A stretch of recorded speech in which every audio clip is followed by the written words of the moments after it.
بسم الله الرحمن الرحیم. درنو قدرمنو لیدونکو، السلام علیکم ورحمت الله وبرکاتو. یو ځل بیا تاسو ته هرکلی وایم. د نن ورځې نوی درس د نهم ټولګي د بیولوژي مضمون هغه زړه دی. غواړم زړه ستاسو لپاره تشریح کړم. زړه ناک ته ورته شکل لري. ناک مو کلیدلی وي؟ ناک ته ورته شکل لري. د زړه هغه وزن چې په تقریبي ډول سره حساب شوی ده 280 ګرامه وزن لري. څومره وزن لري؟ 280 ګرامه وزن لري. او د دې ترڅنګ زړه د دواړو سږو په منځ کې قرار لري. یو ښی سږی دی او بل چپ سږی دی. د دې دواړو په منځ کې قرار لري. زړه د سینې د قفس لږ څه په چپ طرف کې قرار لري. چیرته چې دغه د سینې قفس دغه خوا ده. ښی سږی نسبت چپ سږي ته هغه کوچنی غټ دی، ځکه چې په چپ سږي طرف ته چپ سږي یوه برخه چې ده هغه زړه نیولې ده. موږ په تېر تنفسي سیستم کې وویلې که نه چې چپ سږی هغه لږ څه کوچنی دی. دلیل دا ده چې په چپ طرف کې د زړه موقعیت لري. همدا قسم سره زړه څه ډول غړی دی؟ زړه یو عضلاتي غړی دی چې د وینې د پمپ کولو مسؤلیت لري د بدن ټولو حجراتو او انساج ته. هغه خرافات یا هغه څه چې پخوا یا اوس هم جریان لري، مثلا ویل کېږي د زړه په اړه باندې چې یو زړه مې وایي چې دغه کار وکړه، خو بل زړه مې وایي چې نه دغه کار مه کوه. یا ځینې خلک وایي که نه چې زړه مې له تا څخه تور شوی ده. یا ځینې وایي چې پرونۍ خبره دې په زړه باندې نیولې وه. یا دې ته ورته نورې خبرې چې د زړه لپاره استعمالیږي. مثلا په حدیثو کې ځینې خبرې راغلي دي. نبی کریم صلی الله علیه وسلم فرمایي چې هر کله چې یو انسان یوه ګناه وکړي په زړه باندې تور داغ ولګېږي. کله چې بله ګناه کوي بل تور داغ پرې لګېږي. کله چې بله ګناه کوي بل تور داغ پرې لګېږي. او بالاخره څومره چې ګناهونه زیاتېږي په هماغه اندازه باندې د ده په زړه باندې د تور داغونه زیاتېږي. بالاخره زړه یې داسې تک تور شي چې بیا ورباندې د حق خبره تاثیر نه کوي. بل ځای بل حدیث کې وایي چې نبی کریم صلی الله علیه وسلم فرمایي چې په بدن کې یوه ټوټه د غوښې یوه ټوټه ده، که چېرته هغه سمه شي ټول عمل به سم وي. که چېرته هغه خرابه شي ټول بدن به خراب وي. نبی کریم صلی الله علیه وسلم چې څه ویلي دي دا حق خبرې دي او دې کې نقطه دروغ هم نشته. د نبی علیه السلام عقل هغې ته زموږ او ستاسو عقل نه رسېږي. الله پروردګار دنیا ته 100% عقل رالیږلی. 99% عقل الله پروردګار نبی کریم صلی الله علیه وسلم ته ورکړی و. د انسانیت ستر رهبر ته یې ورکړی و. او 1% عقل د نړۍ په ټولو انسانانو باندې تقسیم شوی ده. دا معنی چې موږ ته به ډېره کمه برخه په دې عقل کې رسېدلی وي د نبي علیه السلام په نسبت باندې.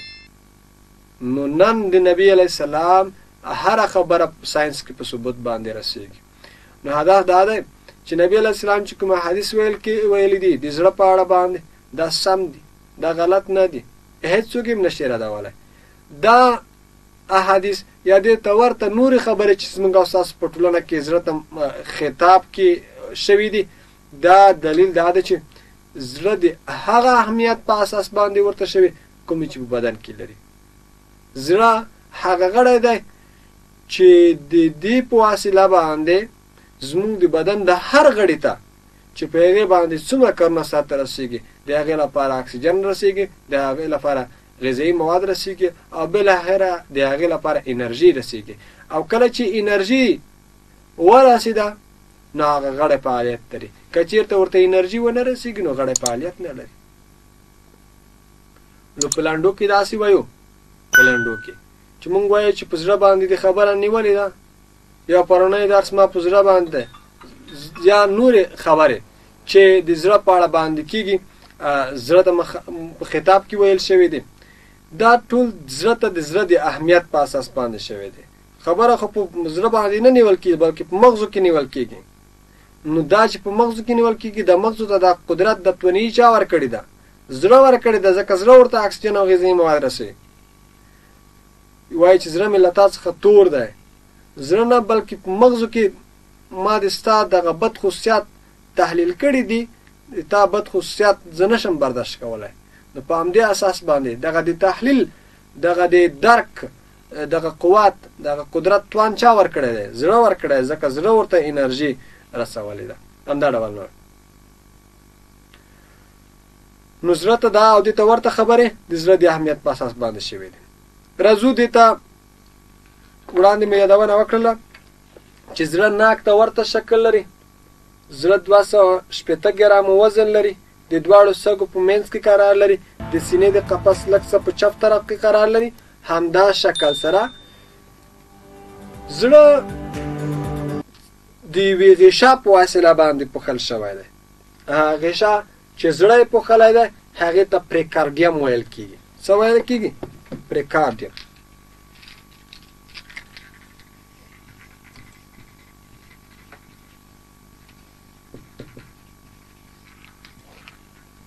پریکارډیم هغه غشا ده چې زړه یې د بهر له طرفه پوښلی دی، په یوه غشا کې نرۍ غشا ده. د دغې غشا او د دې مثلا که دا فرض کړو د غشا طبقه او دا فرض کړو زړه داسې پوښلې ده. اوس د دې غشا او د زړه په منځ کې یو ډول مایع وجود لري چې دې مایع ته ویل کېږي پریکارډیم فلویډ. پریکارډیم فلویډ. پریکارډیم فلویډ.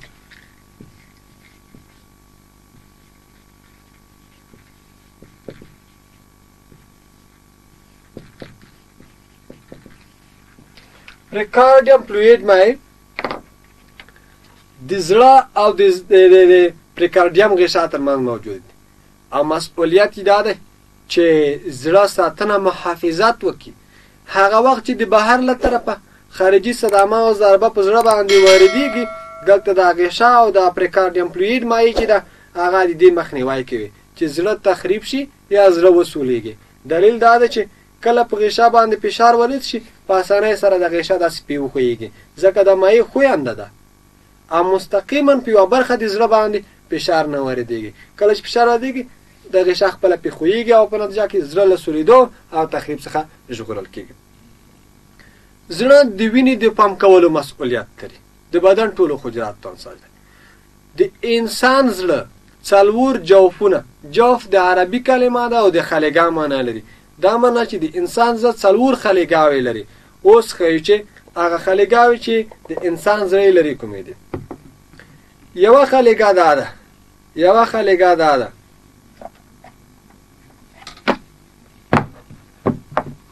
یوه خلیګا دا ده او یوه خلیګا دا ده. جمله 4 خلیګاوې لري.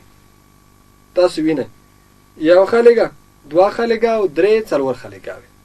دې ته انسان زړه 4 جوفونه یا خلیګاوې ویل کېږي. بله خبره، زړه په 2 برخو باندې ویشل شوی دی.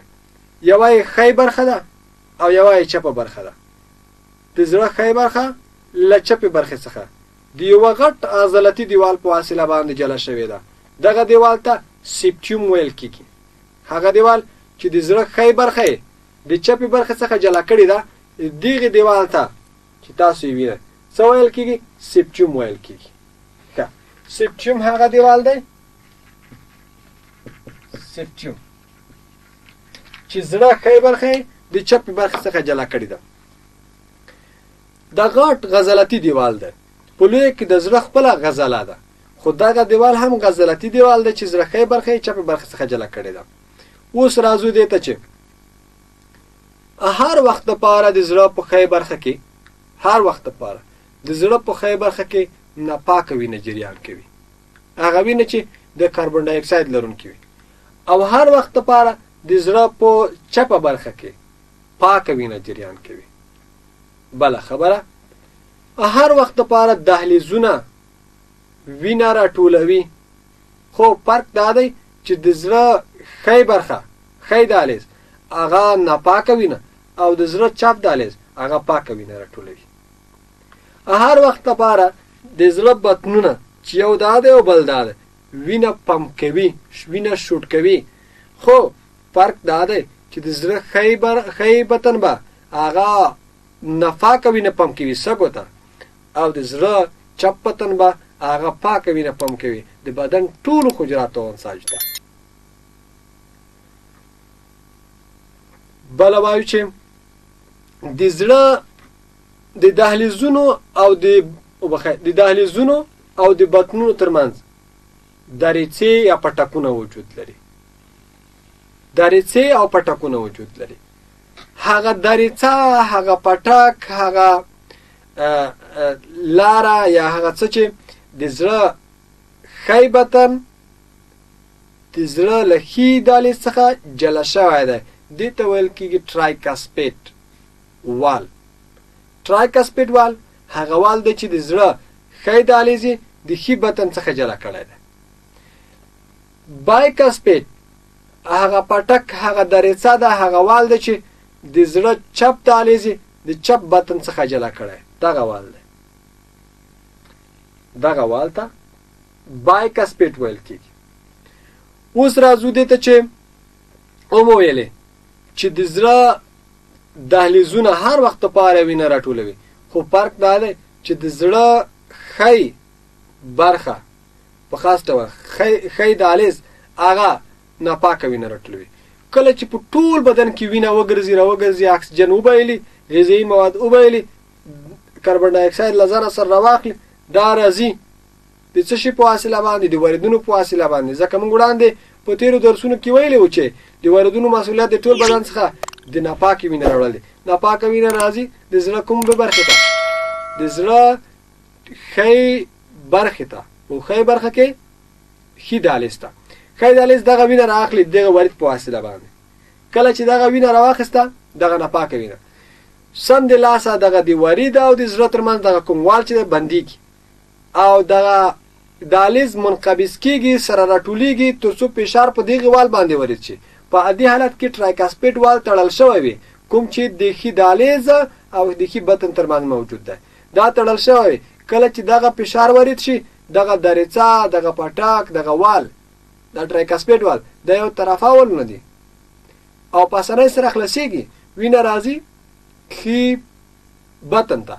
کله چې ښي بطن ته راغله، سم د لاسه دغه وال په کلکه سره تړل کېږي او د لوب اواز تولیدېږي، لوب.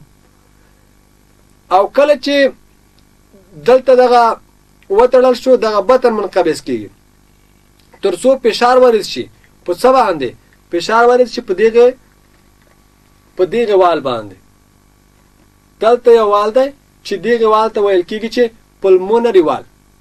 ځکه پلمونري پلمونري آرټري هغې مسؤلیت دا و چې هغې د زړه د ښي بطن څخه ناپاکه وینه سږو ته انتقالوله. سرحد دی چې آرټریز دی، سرحد دی چې شریان دی، خو ناپاکه وینه انتقالوي. موږ ویلی چې استثنا شته په شریانونو کې.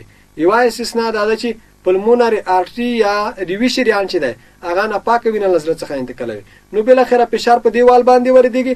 دا وال به زه اوس ته خلاص کړم، خیر که نه خلاصېږي دلته یې وینئ. دغه وال چې دی دې ته پلمونري وال ویل کېږي. په دې باندې فشار ورد شي، سم د لاسه دا خلاص شي، وینه لاړه شي پلمونري آرټري ته، دغه آرټري ته لاړه شي. کله چې فشار ورد شي په دغه وال باندې، بالاخره دغه وال خلاص شي، وینه د پلمونري آرټري یا د ریوي شریان په وسیله باندې سږو ته لاړه شي د ناپاکه وینه. خو سم د لاسه دغه وال بیرته په کلکه سره وتړل شي تر څو دغه وینه بیرته روانه ګرځي. یو خبر هم باید یاد وي، والونه یا دریڅې د وینې د بیرته راګرځېدو مخنیوی کوي، او والونه یا دریڅې یو طرفه دي. لکه دروازه باندې چې د یوه طرف زور کوي، بندېږي خو د بل طرف چې پې زور کوي خلاصېږي. نو دورونه د دې طرف خلاصېږي خو ولې دې طرف کله چې فشار پې وردېږي نه خلاصېږي بندېږي. نو مونږ وایو چې زړه په یوه دقیقه کې د 70 نه تر 72 زره پورې لوب او ډوب کوي. دا لوب او ډوب یا د زړه ضربان چې وایي دا دی چې دلته کله چې د دهلیز نه وینه بطن ته ځي او په دغه وخت کې د ټرایکاسپیډ والو په کلکه سره ودرل شي د لوب اواز تولید شي. کله چې د بطن نه پلمونري ارټریز ته ځي په دغه وخت کې په کلکه سره بیا د پلمونري وال وتړل شي چې د ډوب اواز تولید شي. لوب اواز دلته تولید شو او د ډوب اواز دلته تولید شو. نو کله چې د پلمونري ارټری په واسطه باندې وینه لاړه شي سږو ته، سږو کې دغه کاربن ډای اکساید ورکې هوایي کڅوړ ته او هوایي کڅوړ نه اکسیجن واخلي وینه تصفیه شي راځي وینه د څه شي په واسطه باندې پلمونري وینز یا د ریوي ورید په واسطه باندې سره د چې ورید دی خو پاکه وینه انتقالوي سږو راوړي. چاته راوړي؟ د زړه ښي دهلیز ته راوړي او بخی چپ دهلیز ته راوړي. چپ دهلیز ته راوړي. چپ دهلیز کې سم د لاسه دغه وینه سره راټولېږي. کله چې سره راټوله شوه دا چپ دهلیز منقبض کېږي او د منقبض کېدو په نتیجه کې دا وینه په دغه وال باندې فشار وریدوي او دغه وال چې فشار پې ورید شو نو بالاخره خلاص شي. چې خلاص شو وینه راځي د زړه ښي وبخی چپ بطن ته سم د لاسه دغه وال وتړل شي د لوب اواز تولید شي. بیا په دغه وخت کې بطن منقبض شي. د بطن منقبض کېدو په نتیجه کې د بطن دلته وګورئ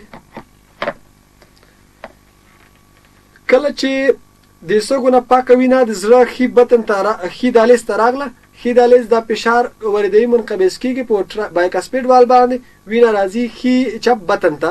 چپ بطن ته چې راشي سم د لاسه دا وال وتړل شي د لوب اواز تولید شي.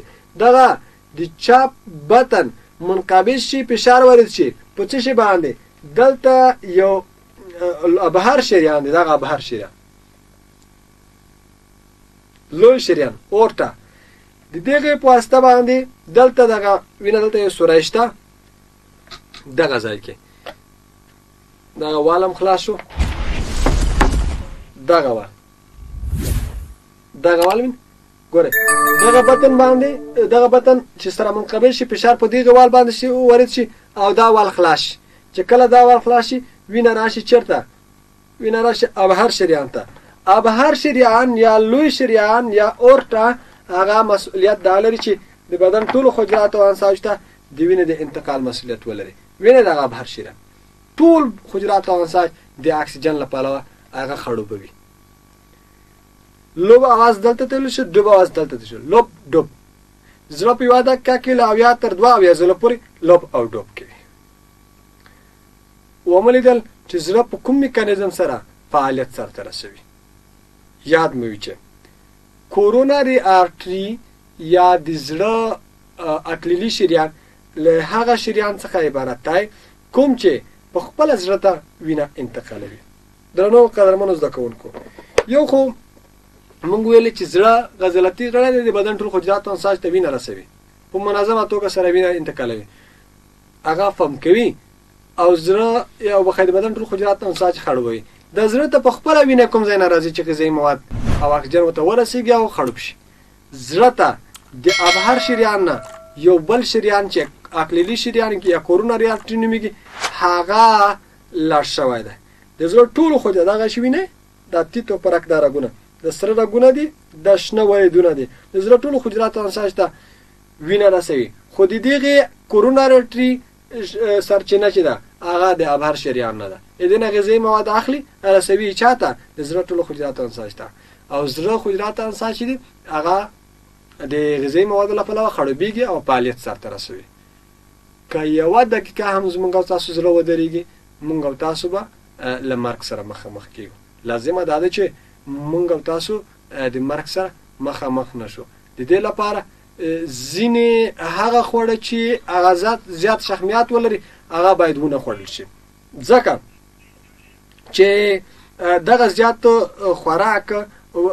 زیاتو شحمیاتو خوراک هغه خپل د اکلیلي شریان د بندېدو سبب کېږي او د اکلیلي شریان د بندېدو په نتیجه کې څه کېږي دغه اکلیلي شریان بند شو د زړه حجرات او نساج ته په کافي اندازه سره اکسیجن نه رسیږي چې کله ونه رسیدو غذایي مواد ونه رسیدل او په نتیجه کې زړه د انرژۍ د کمښت سره مخامخ کېږي او بالاخره زړه درېږي. دې ته هیټ اټیک یا د زړه حمله ویل کېږي. وروستۍ خبره دا کوو، وروستۍ خبره چې د پیل زړه نسبت نور حیوانات ته غټ دی. په یوه دقیقه کې 12,000 لوب او ډوب کوي، 12 ځلې لوب او ډوب کوي. خو د دښتو مږې د 200 نیولې تر 400 پورې د لوب او ډوب کوي. دلیل دا دی چې د دښتو مختو زړه وړوکی دی، د دښتو مږو زړه وړوکی دی. کله چې زړه وړوکی دی نو کمه وینه پمپ کوي او په نتیجه کې لوب او ډوب زر کی، یعنی وینه زیاته پمپ کوي. موږ او تاسو د بدن د حجراتو د زړه د ضربان عمل چې دغه د دوه څخه وخی د اویا څخه تر 22 ځله پورې دی. نو درنو او قدرمنو زده کوونکو، هیله منم چې د زړه په جوړښت باندې او زړه په دندو مسؤلیتونو باندې په پوه شوي وای. تر بیا به چې بیا هم د یوې نوي موضوع سره راځم او ستاسو لپاره به یوه نوي موضوع تشریح کوم. تر هغې مهاله احمل شه، ښه وختونه او ښې چارې ولرئ. سلامت اوسئ.